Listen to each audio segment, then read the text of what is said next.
This week, join me as I investigate a 400-year-old missing persons case, the lost colony of Roanoke Island.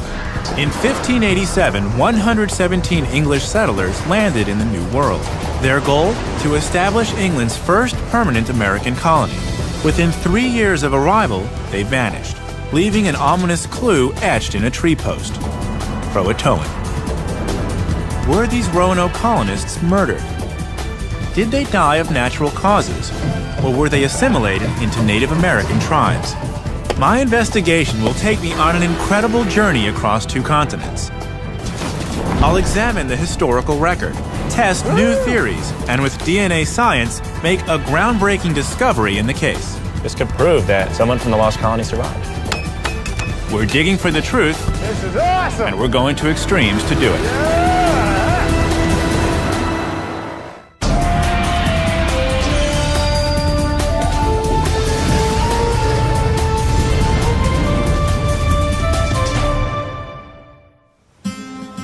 Hi, I'm Josh Bernstein.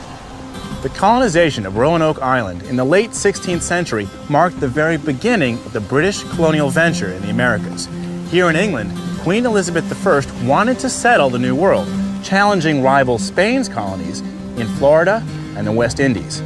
Gaining a foothold in the New World for the British meant aiming a little farther to the north, toward America's mid-Atlantic coastline, on the other side of this ocean. May 8th, 1587. Over 100 English pioneers set sail from the port town of Plymouth. Their benefactor, Sir Walter Raleigh, had already commissioned 2 previous expeditions to Roanoke Island. Both groups returned to England with news of the region's potential for settlement. Raleigh entrusted his 3rd expedition to fulfill the Queen's charge: to build England's first permanent colony in the Western Hemisphere. After many months at sea, Sir Walter Raleigh's 3rd expedition finally reached these waters. The 117 men, women, and children left their larger ships and rowed ashore on small boats like this, called a shallop.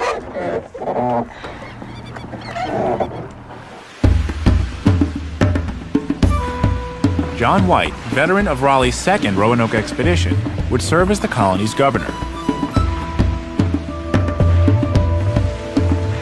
Traveling with his pregnant daughter Eleanor, White finally arrived along the northern shores of Roanoke Island after nearly 3 months at sea. According to White's recovered letters and journals, the 1587 colonists were determined to succeed, and with good reason. Sir Walter Raleigh had offered 500 acres of virgin American territory to any man willing to colonize this new world. Roanoke Island rests within the outer banks of eastern North Carolina. I've come here to begin my search for the lost colony. Hey, Nick. I've asked Nick Lucchetti, archaeologist for the First Colony Foundation, to meet me at the north end of the island. Hey, this is great. Should we take a look? Okay. If I were standing here 420 years ago, what did this place look like? There's been a significant loss of land due to the rise in the sea level and especially severe erosion at the north end of the island. So the shoreline was actually out further. That's right. How far? Well, some estimates put it as much as a quarter of a mile. Quarter mile. So if the colonists were camped anywhere in that quarter mile, we would have lost all evidence of their settlement. Right. All that archaeological evidence would be lost. So have archaeologists been able to find any evidence that they settled here? In fact, archaeological excavations have found evidence of the Roanoke settlements on some high ground. Wow, Nick. Nick and I hike into Fort Raleigh National Forest, We chose this area. last known address of the lost colony. For over 20 years, this is where Nick and other archaeologists have collected evidence of the Raleigh expeditions.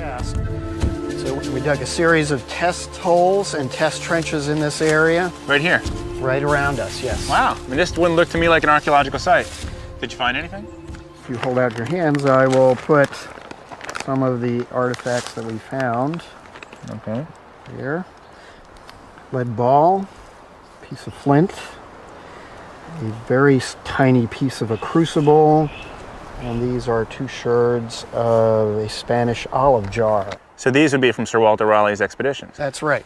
That's amazing. Wouldn't it seem like if 115, 116 people were living here, you'd find more than this? You would think so. It doesn't appear that this was the village site. However, we do need to do more work here. The search continues for the lost colonists.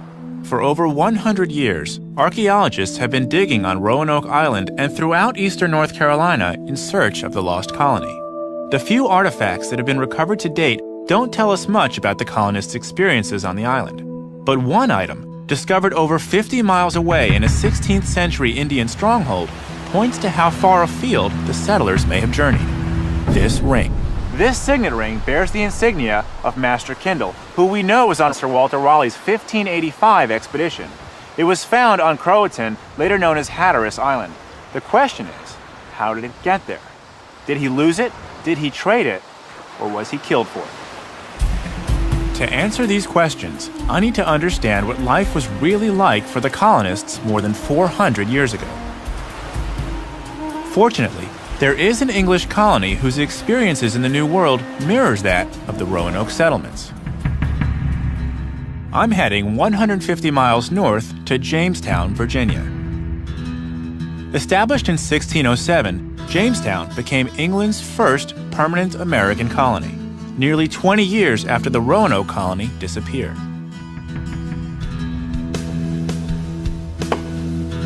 Both Jamestown and Roanoke shared one common problem: hostile Indian neighbors. To protect their settlements from attack, the English created wooden fortifications known as palisades. To find out just how important these barricades were to the basic survival of the colonists, I'm going to meet historic Jamestown's senior archaeologist, Dr. Bill Kelso. He and his staff are building a palisade wall using the same tools available to the Jamestown colonists in the early 17th century. Meet you. Making a palisade, huh? We're hard at it, yes, sir. You guys mind if I interrupt? Not at all. Give us a hand. It's really good, tight. In theory, erecting a palisade is simple. Tree trunks are split, placed upright in a trench, and connected by wooden pegs driven through crossbeams. Bet an electric drill would be nice. It would. In practice, building a palisade was a massive undertaking. In 1607, the men in the camp labored for weeks before completing the nearly 1,000-foot-long barricade at Jamestown. 20 years earlier, when they were on Roanoke Island, would they have been making palisades there? Yeah, and they'd be doing the same thing. The people that tried that settlement also had experience of fighting in wars in Europe, and they were doing palisades like this there. Okay. Now it's my turn to do some heavy lifting. Bill and his team will show me just how hard it was to build these immense structures at the time. When John White returned to Roanoke Island in 1587, he was able to repair and reconstruct the palisade left behind by Raleigh's second expedition. But in 1607, the Jamestown settlers had to start from scratch. Constructing Jamestown's palisade required harvesting 600 oak and walnut trees and splitting them into over 1,500 15-foot-tall posts. Based on written accounts from the first settlers, working with rudimentary tools like these took a heavy toll on the Jamestown colonists. I've been working here for only a few minutes and I'm already starting to feel it. Coming through? Do you know, Bill, how long it would take to put together a palisade? Took them 19 days on record to do the entire fort. That's maybe 20 men erecting nearly 80 posts or 50 feet of palisade per day. Hard work, but these barriers were essential to the protection of the English settlers. Within these wooden walls, a small group of colonists could build homes, store vital provisions, and defend themselves from Indian attack. Buried 3 to 4 feet into the earth, these giant fences were able to withstand hurricane winds. I think it's solid. Give it a test. Push on it. It's a little loose, but I think it'll tighten up when the ground gets solid. So I understand the connection with the palisades, but what other connections are there between Jamestown and Roanoke?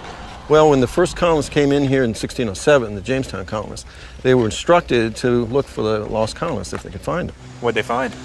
Well, when they first got here, and along the river, they spied a blonde-headed, light-skinned young boy. Then they sent some parties down to the south to see if they could find more, and they did run into some Native Americans who said they had seen clothed men in that area, which means Englishmen. Oh, really? So there's a possibility that 20 years later, some people were still alive. I think so. I really do. The great Indian chief Powhatan, father of Pocahontas, boasted that he had slaughtered the Roanoke colonists years before. But rumors of their existence continued to circulate among the natives. Could some colonists have survived the slaughter? Was the word Croatoan etched into the Roanoke palisade an indication of where they went? I'm on a quest to find the lost colony of Roanoke Island, over 100 English settlers who vanished in 1587. I traveled by shallop boat to the north end of the island only to discover a limited record of the colonists' existence. At the Jamestown settlement, I learned that the first search party sent to find the colonists returned with stories of their survival. But if the English did leave Roanoke Island, where did they go and why? To gain a better perspective, I'm taking my search for the lost colony in an entirely new direction. Up. I've asked my old friend Bubba Peters to join me at Roanoke Island. Great to see you again. Yeah, good to see you too, man. Using Bubba's PPG, or powered paraglider, I plan to get a view of the island from above. Together, we're going to fly over Roanoke and eastern North Carolina. Getting an aerial view will allow us to examine the island's geography, the colonists' surroundings, and their possible departure points into the mainland or even the Outer Banks. The things we do in search of adventure. Prop clear.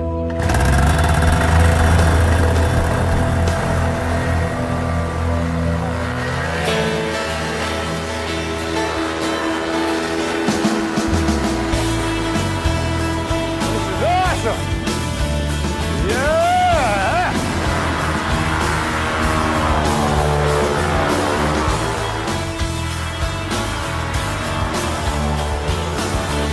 There's the north end of the island. We know from the archaeological record the 1587 colonists didn't leave many clues behind at the settlement site. And from this perspective, Roanoke appears to be too small to support a permanent and lasting English colony. You can also see is that there's water dogs everywhere. There's so many different channels around here that no one can see which channel the colonists would have gone up. It's really difficult to get on a haystack. The Albemarle Sound to the north, the Pamlico Sound to the south, the Outer Banks to the east, the North Carolina mainland to the west. It's clear the Roanoke colonists would have had easy access to all these points, and many historians agree that they eventually would have abandoned Roanoke Island. But in the late 16th century, warring Indian tribes dominated eastern North Carolina. Leaving the confines of the island could have cost the settlers their lives.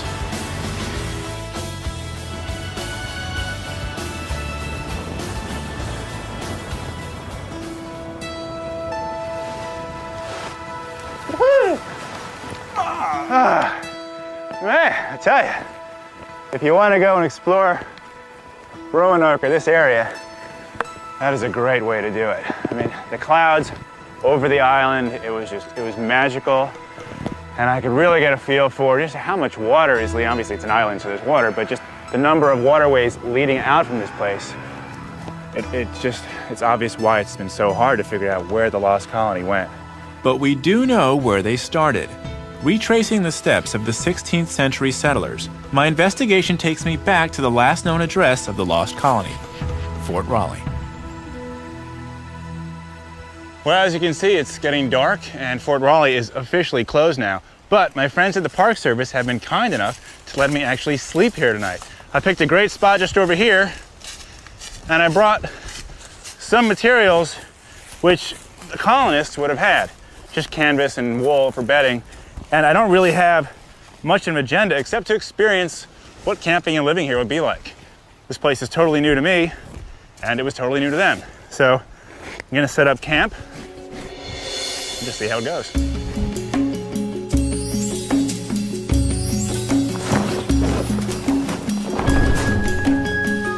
The 117 colonists from Raleigh's third expedition consisted of gentlemen, soldiers, servants, women, and children. Few had ever left the confines of England, let alone settled another continent. They arrived deep in the summer season with limited supplies, surrounded by Indians, and with winter fast approaching. Before wooden homes could be constructed, many colonists would have used tents as shelter. I hope by spending the night, as they did over 400 years ago, I might gain some insight into the English settlers' thoughts and feelings. Good evening. It's now 2 hours after sunset. As you can tell, it's pretty dark out. I'm all alone at Fort Raleigh, holding down the fort, so to speak, trying to get a sense of what the colonists might have felt when they were here 420 years ago. We'll see how it goes. But I think that the people who were coming to this new world were incredibly adventurous and were willing to sign up for an experience well beyond their imagination. They didn't know the terrain. They didn't know if the natives were hostile or friendly. They didn't know if they could survive long enough to actually grow their own food and become self-sustaining. And as I'm spending my first night here, completely unknowing, don't know what's out here, don't know how it's going to go, I got to give them credit. That's impressive that they would go all the way to the other end of the world and start a new life. Sir Walter Raleigh's third expedition did take hold here on Roanoke Island.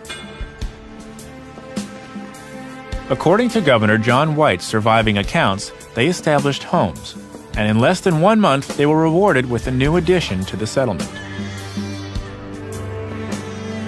White's granddaughter, Virginia Dare, was delivered, becoming the first English child born in America.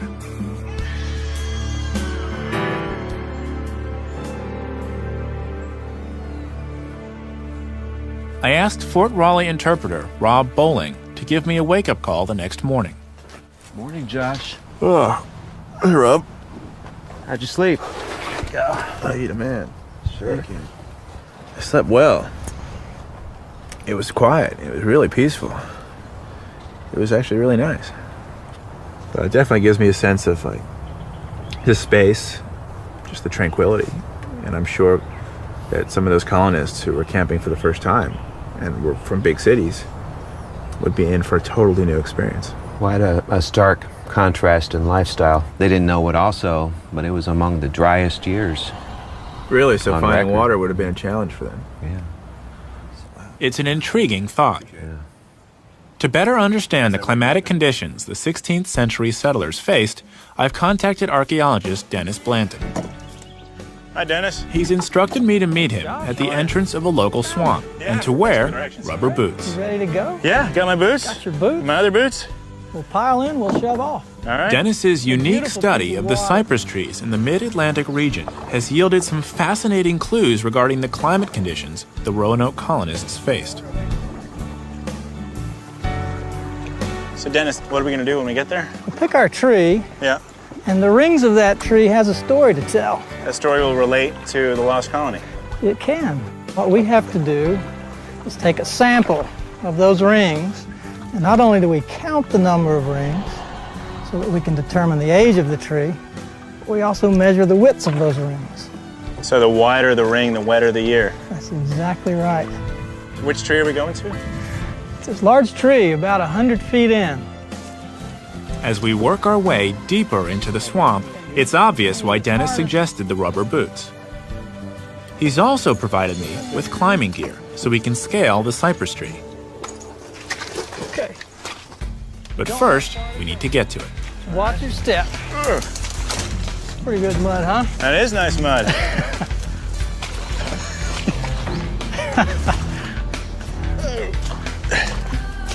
Ooh. It's kind of squishy.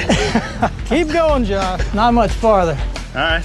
And here is our tree. Dennis has brought me to this cypress tree to take a core sample. To get a little above this. By boring into the heart of this centuries-old giant, we can collect a cylindrical core that illustrates the water conditions over the tree's lifespan. length of rope called a lanyard. Dennis explains that the best place to core this cypress is some 10 feet up from the base. since I've never climbed a tree with spikes and a harness, Dennis shows me how it's done. That makes sense? Yeah, well, you know, it looks okay. Let's see how it actually goes. Okay. I think I'm in a good spot now.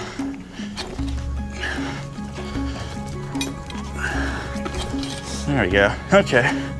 Got it. Wow, I can see what you mean about those spikes having to be really tight. This is some work. Good job.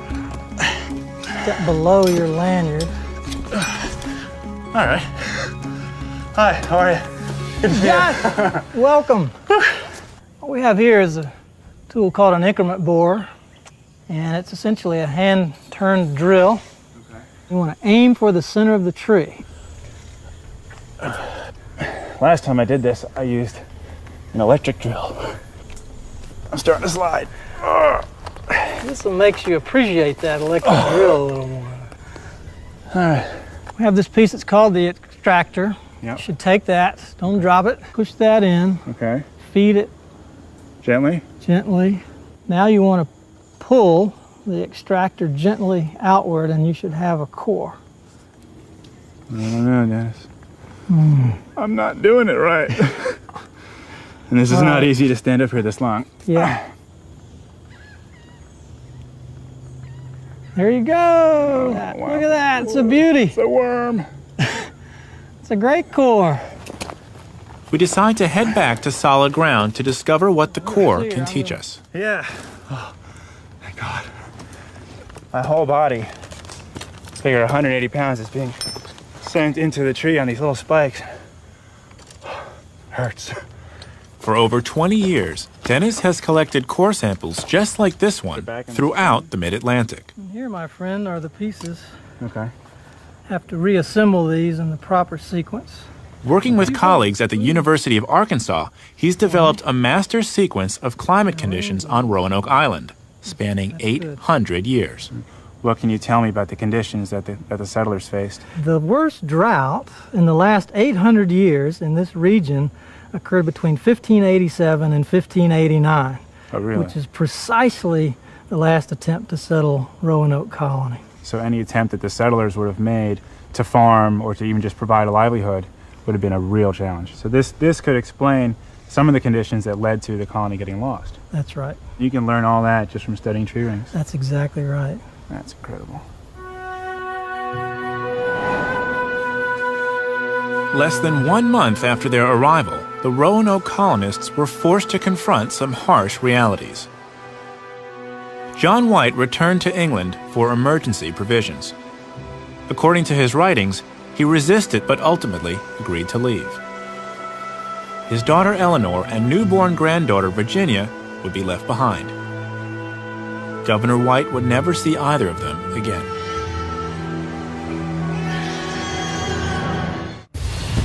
I'm investigating one of the oldest missing person cases in American history, the lost colony of Roanoke Island. I've flown above the island looking for clues to where the English settlers could have gone. And I've discovered that the Roanoke region was suffering one of the worst droughts in 800 years. In August 1587, the colonists urged their governor, John White, to return to England for much-needed supplies. John White left the settlers and his family promising to return quickly from England with more provisions. He hoped it would take 3 months. It actually took him 3 years. In 1587, as the Spanish Armada prepared to wage war against England, the Crown requisitioned all available ships for the war effort. The Roanoke colony was effectively cut off. In August 1590, White finally returned to the settlement site. He found it abandoned. His only lead, a single word carved into a post: Croatoan. According to his writings, this one Indian word restored White's hope that the colony and his family had survived. To find out why, I'm leaving Roanoke Island and heading over 250 miles southwest to attend a Native American powwow in Lumberton, North Carolina.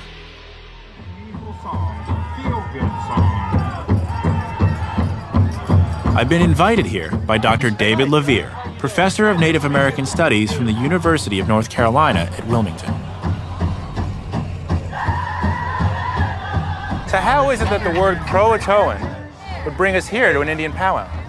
Well, Croatoan was an island, or that was the name of an island in the Outer Banks. And the people that live there, the Croatans, are the ancestors of these people here that we call the Lumbee. The Lumbee are the largest Native American tribe east of the Mississippi River. Ruffle dance! Today is a good day to be native. The over 40,000 member community resides primarily in south-central North Carolina. But 400 years ago, their Croatan ancestors were a coastal people. Written accounts from Raleigh's early expeditions, together with Master Kindle's signet ring found on Croatoan, have convinced some historians that the Indians living there befriended the English, traded with them, and protected them. Croatoan, now called Hatteras, belongs to the chain of coastal islands known as the Outer Banks. If the 1587 colonists relocated there, John White believed their safety would have been assured thanks to one man, Manteo. Manteo, a Croatan Indian chief, met White during Raleigh's previous expeditions to Roanoke Island. Assisting the English caused Manteo and the Croatan Indians to become blood enemies of rival tribes. But Manteo saw long-term advantages to feeding and protecting the colonists.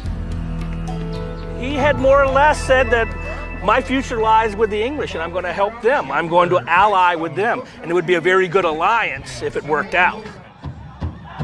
He would get economic benefits, he would get military benefits, he would have good allies against some growing confederacies around him. So this could be a very good thing for Manteo and the Croatoans.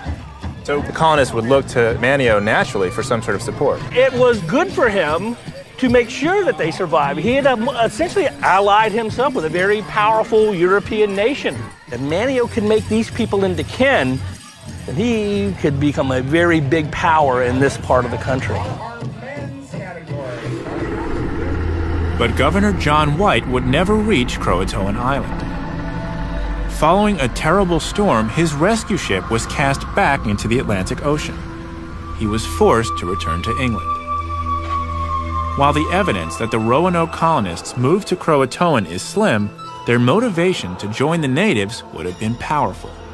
More than just protection, the Croatan Indians could have taught the English how to survive. To understand just how much vital knowledge the Indians possessed, I've asked an old friend to meet me at Roanoke Island. Great to see you. Steve Watts of the Shield Museum in Gastonia, North Carolina, is a leading authority in American Aboriginal studies. What was life like here for the natives in the late 16th century? These people were living in an incredibly diverse, rich environment.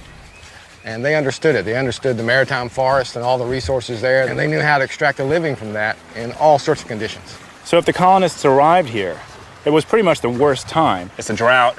They don't know the area at all. Sounds like they would have a lot to learn from the natives. Well, it was really essential to their survival. Wow. Nice spread you brought. Well, let's take a look. All right. This gives you a pretty good example of the diversity of the toolkit of the people living here. Their ability to use the stone, the bone, the shell, the wood, all the things in this environment in order to live and not just survive, but, you know, have a pretty sophisticated life here. They're able to create a whole lifestyle, a very rich lifestyle without any metal at all. Right. The basis of the whole technology is stone. Whether it's in this axe or the knife or a simple flake tool. And of course the arrow points. We always think about the arrowheads, the arrow points. And, you know, Native Americans used bows and arrows to hunt, but they also used them for defense. The 16th century colonists' main means of defense was the musket. Who would win a head-to-head battle in terms of speed? So let's say you're the colonial person with a musket and I'm the native with the arrow. How many arrows can I get into you before you fire your round? I think you can get 5 or 6, I really do. 5 or 6 to 1. We should put the advantage with the natives when it came to killing each other. What about food? I see you got corn here. What else would be going on? Well, they're growing corn, beans, squash, and some other things in their gardens, and they're doing multi-cropping. But if it's a drought, that would be pretty hard for them to be growing things. They were still hunter-gatherers. They could always fall back on that. When a crop goes bad, you can go to the wild resources. They could go to the waters here and hunt. Sure. John White's illustrations confirm what Steve says. They clearly demonstrate local Indians spearfishing and crabbing for food. And they cook their catch on grills constructed from tree limbs. Steve's brought along a collection of seafood native to Roanoke Island, and together we're going to grill it Indian style.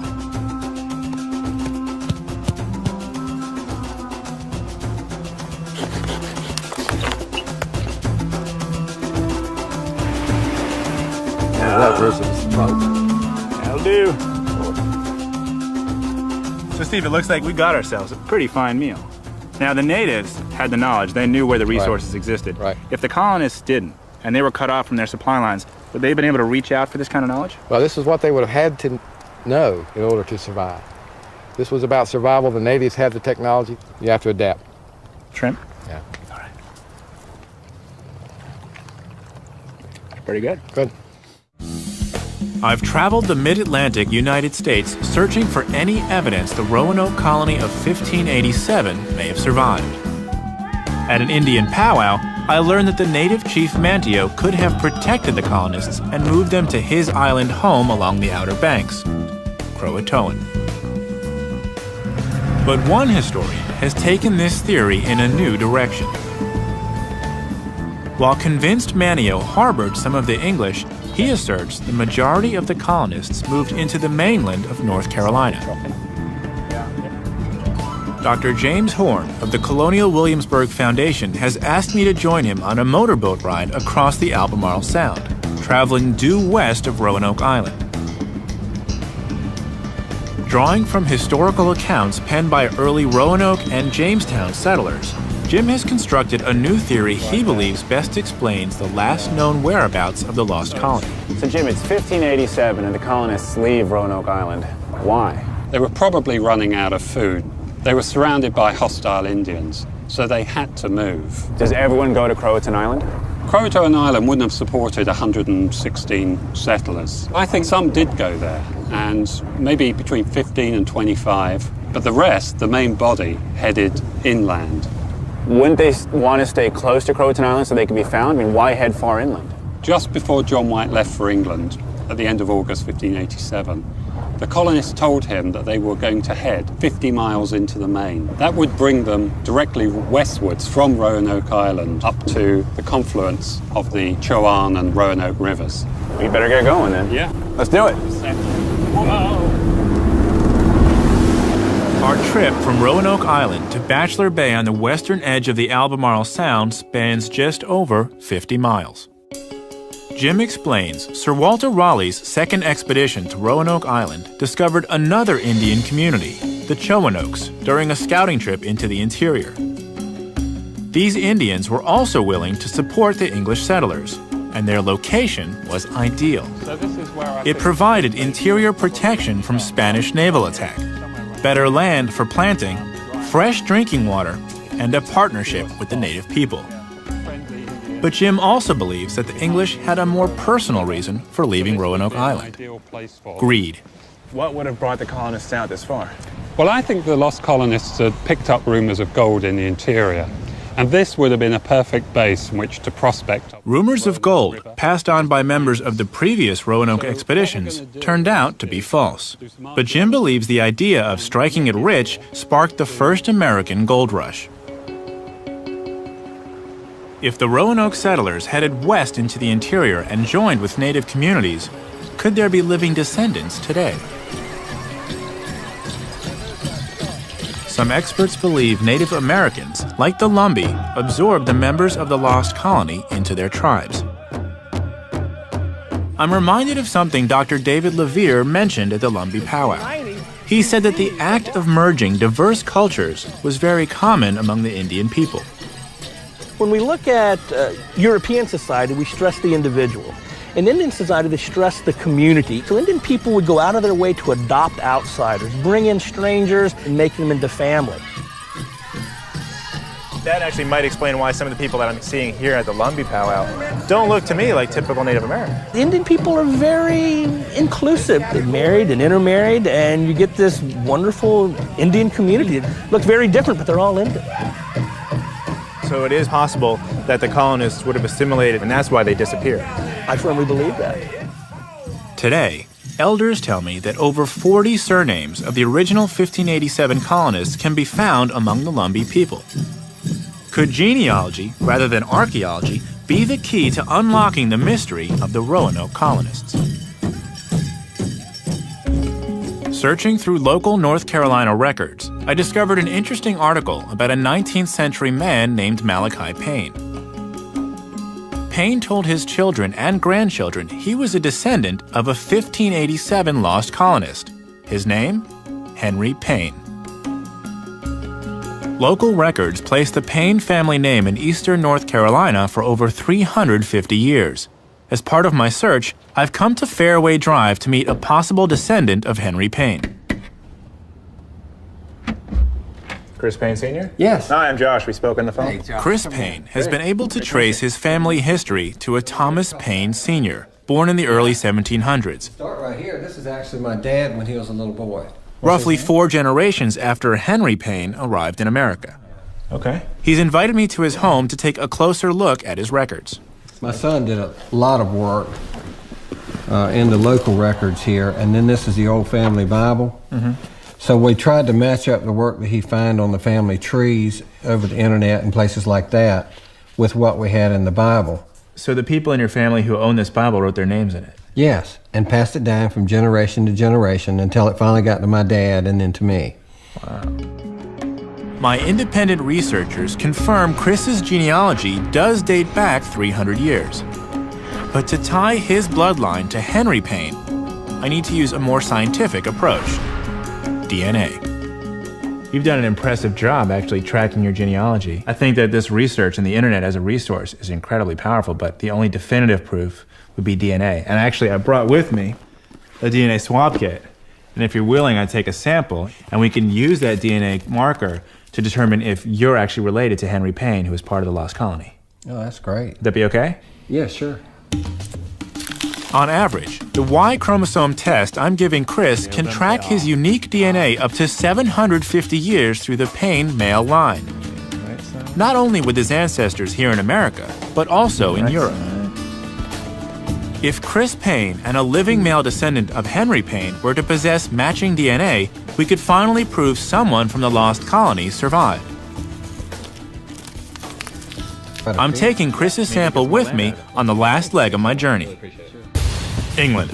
Here in the United Kingdom, I'll seek a living descendant of the lost colonist Henry Payne and match his DNA to Chris Payne of North Carolina. Teaming up with one of the world's leading genetic experts, we'll attempt to solve this nearly 420-year-old mystery once and for all. I'm investigating one of the oldest mysteries in American history, the lost colony of Roanoke Island. So far, I've explored by water, by air, even by tree, in search of clues that might shed light on their disappearance and possible survival.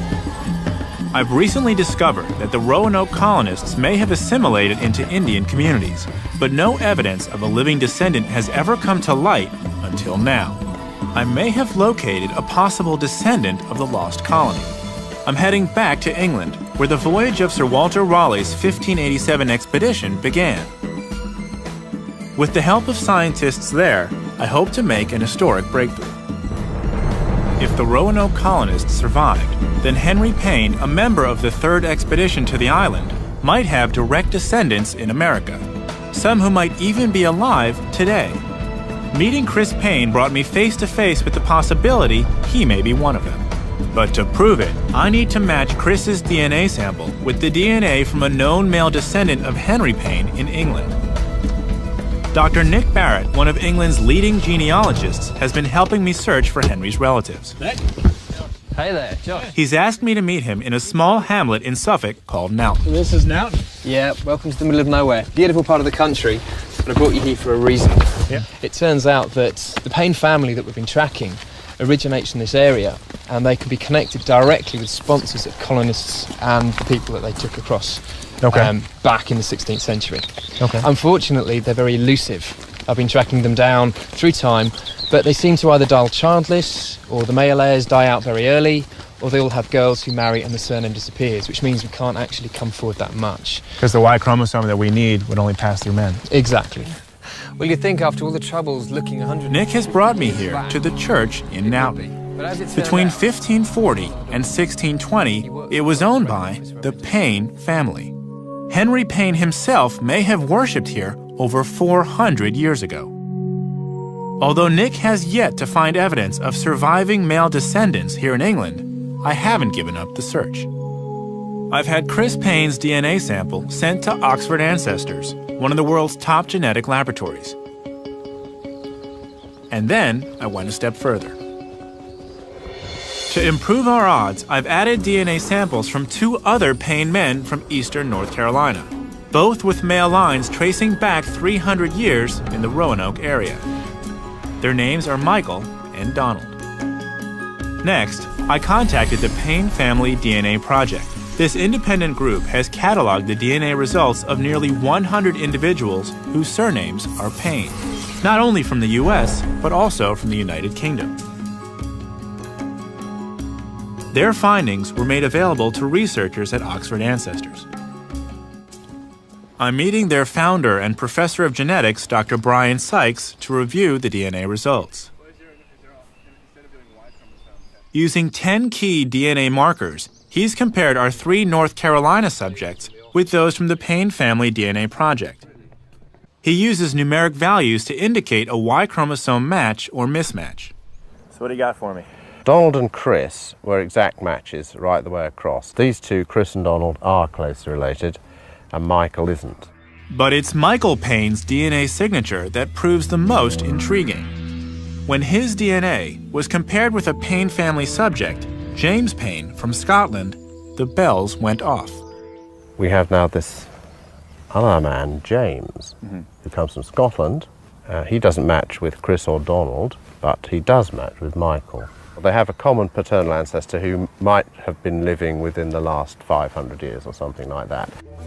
The male line of James Payne traces back over 800 years in the United Kingdom.